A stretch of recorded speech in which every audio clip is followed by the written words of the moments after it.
Kemudian Yesus dibawa masuk ke istana Pilatus, diantar oleh Hanas dan Kayafas.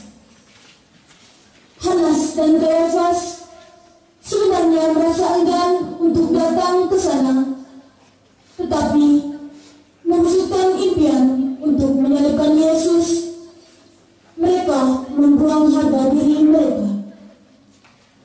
Momen ini dianggap sebagai bentuk rekonsiliasi antara kaum imam agung dengan penguasa Romawi, walaupun persekongkolan yang tidak baik atau merugikan orang lain. Salibkan dia! Salibkan dia! Salibkan dia!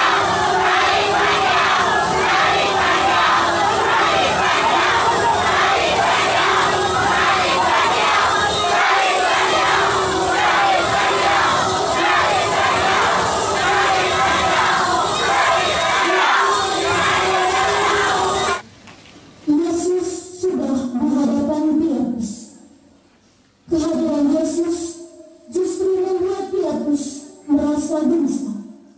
Hatinya tidak baik. Pilatus keluar dan bertanya kepada orang-orang Yahudi, "Apakah tuduhanmu pada orang ini? Jika dia bukan penjahat, kami tidak akan membawanya kepada Tuhan. Kenapa tidak kau tuduh dia menurut hukum Tauratmu? Kami tidak diperbolehkan menghukum mati seseorang. Hukuman mati, apa yang dilakukan orang ini hingga ia pantas dihukum mati? Dia telah melanggar hari Sabat kami. Dia juga telah menghasut rakyat, mengajarkan kebusukan. Bahkan ia menyatakan bahwa ia adalah Mesias, Raja yang dijanjikan untuk orang Yahudi." Mendengar hal itu, Pilatus menyuruh prajuritnya membawa Yesus menghadap dia untuk menanyakan banyak hal kepada Yesus. "Apakah engkau raja orang Yahudi?" Apakah pertanyaan ini datang dari dirimu sendiri? Atau kau menanya itu karena yang lain mengatakan bahwa itulah aku? Imam besar dan rakyatmu mengirimmu padaku. Mereka menginginkanku untuk menyalibkanmu. Apakah yang engkau sudah berbuat? Dan apakah engkau seorang raja? Kerajaanku bukan dari dunia ini. Jika kerajaanku dari dunia ini, maka pengikutku rela melawan, supaya aku jangan diserahkan kepada orang Yahudi. Akan tetapi kerajaanku bukan dari sini, dari engkau adalah raja.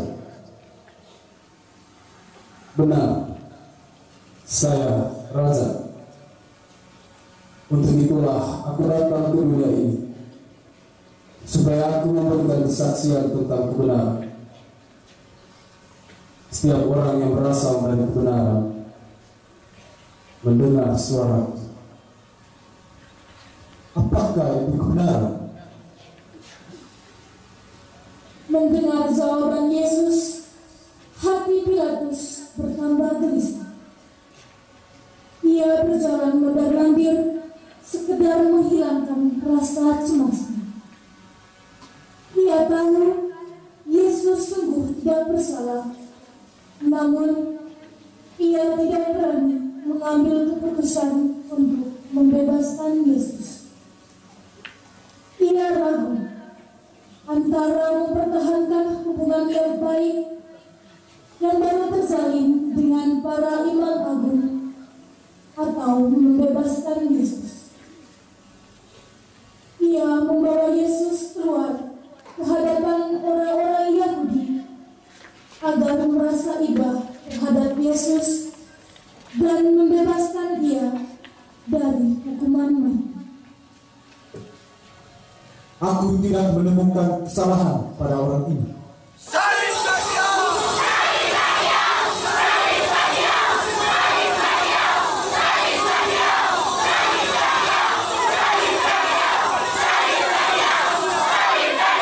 Seperti yang kalian tahu, tiap tahun aku melepaskan kembali seorang penjahat. Sekarang kita punya pembunuh yang terkenal jahat. Namanya Barabas.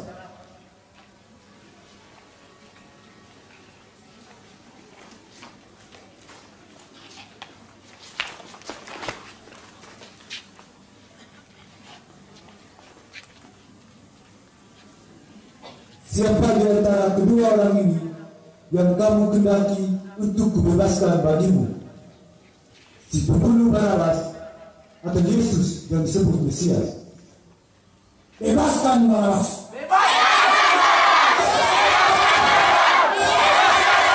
Prajurit, bebaskan Barabas.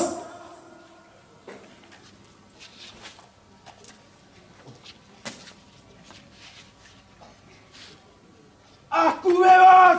Aku telah bebas! Aku bebas! Aku telah bebas! Aku bebas! Aku telah bebas!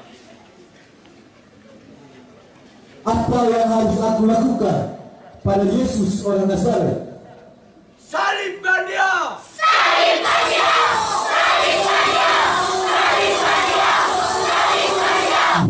Menyalibkan rajamu. Kami tidak mempunyai raja selain Kaisar. Jika engkau membebaskannya, engkau bukanlah sahabat Kaisar. Salibkan dia! Pilatus ragu. Kayafas datang dan menyampaikan kata-kata ini pada Pilatus. Adalah lebih berguna jika satu orang mati untuk seluruh bangsa. Kalau begitu, aku menjatuhkan hukuman mati pada orang ini. Ambillah dan salibkanlah dia. Terima kasih Tuhan.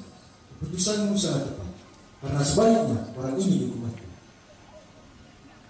Keputusanmu telah menyelamatkan banyak orang. Terima kasih Tuhan. Akhirnya Pilatus pun menjatuhkan hukuman mati kepada Yesus atas desakan orang-orang Yahudi, kaum Farisi, dan para imam agung. Pilatus sendiri takut akan kehilangan jabatannya.